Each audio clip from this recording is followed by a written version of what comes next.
Yes everybody, let's understand this question. x square की power 1/2, इसकी degree क्या आई?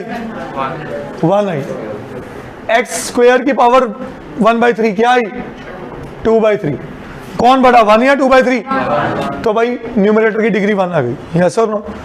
x 5 की पावर 1/5 क्या आई? 1. x 4 की पावर 1/5 क्या आई? कौन बड़ा, 1 या 4/5? 1. तो भाई ये इक्वल अपॉन इक्वल अप्रोच आई या नहीं आई? अगर इक्वल अपॉन इक्वल अप्रोच आई तो क्या किसकी बात करेगा? Coefficient of, leading coefficient of numerator.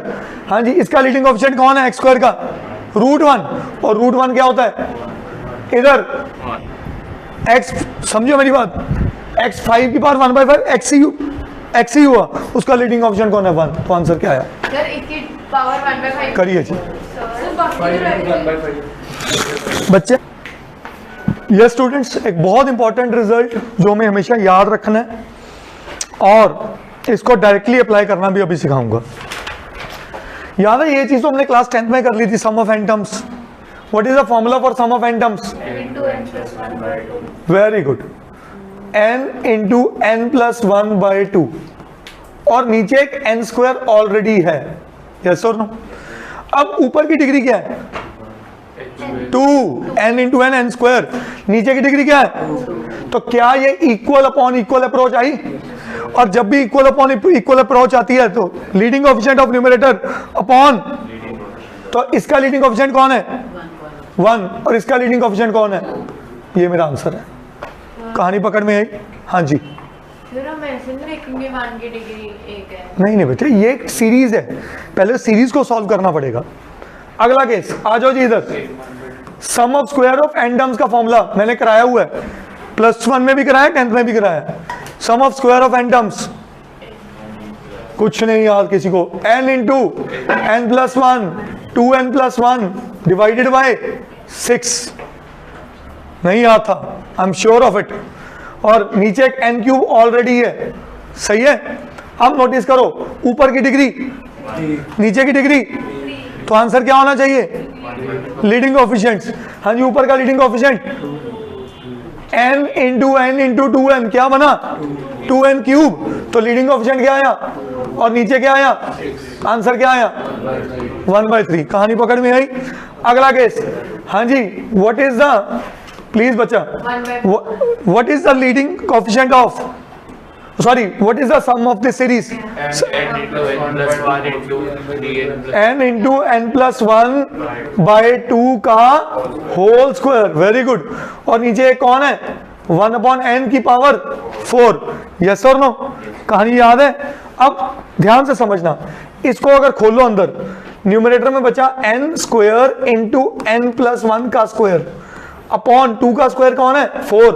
और नीचे एक 4n4. यस और नो? अब ऊपर की डिग्री क्या है? और उसका लीडिंग कोएफिशिएंट क्या है? 1. नीचे की डिग्री क्या है? उसका लीडिंग कोएफिशिएंट क्या है? तो आंसर क्या होगा? 1/4. यस और नो? अब एक बड़ा ट्रिक सिखा रहा हूं. ट्रिक लिखिए जरा, इसको सम अप करने के बाद ट्रिक लिखिए जल्दी से. From the above 3 questions, please write down the trick. From the above 3 questions, it is clear that when numerator forms a series,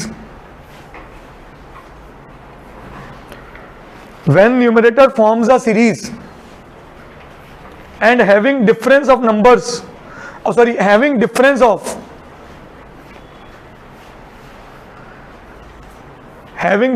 of degree of numerator series,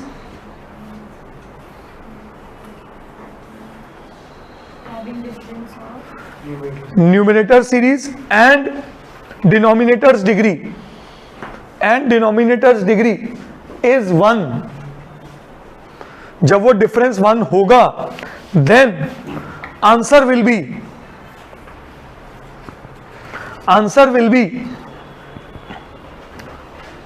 1 upon degree of denominator. 1 upon degree of denominator. इसका मतलब समझिए, इस पूरी series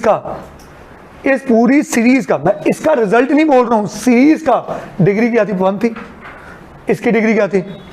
answer क्या आया 1/2। इस series का degree क्या थी 2 और इसकी क्या थी 3, और जब इनका डिफरेंस 1 होगा तब ये ट्रिक चलना है, तो आंसर क्या आया, हाँ जी 1/3। 3 and 4 एक का डिफरेंस है, तो आंसर क्या आएगा 1/4। यहीं से क्वेश्चन और जनरेट करता हूं, समझना इस क्वेश्चन को। Limit n tends to infinity, 1 की पावर 100, 2 की पावर 100, 3 की पावर 100, प्लीज फोकस, n की पावर 100 अपॉन n की पावर 101, बोलो आंसर क्या होगा। वेरी गुड, सॉल्व ही नहीं करना, ये देखा, ये डिफरेंस एक का है, ये डिफरेंस एक का है, आंसर क्या लिख दो 1/डिग्री ऑफ डिनोमिनेटर, करिए नोट। यस एवरीबॉडी, एक रिमार्क लिखिए जरा, if difference is more than 1, इसी का सब पार्ट बता रहा हूं, if difference is more than 1,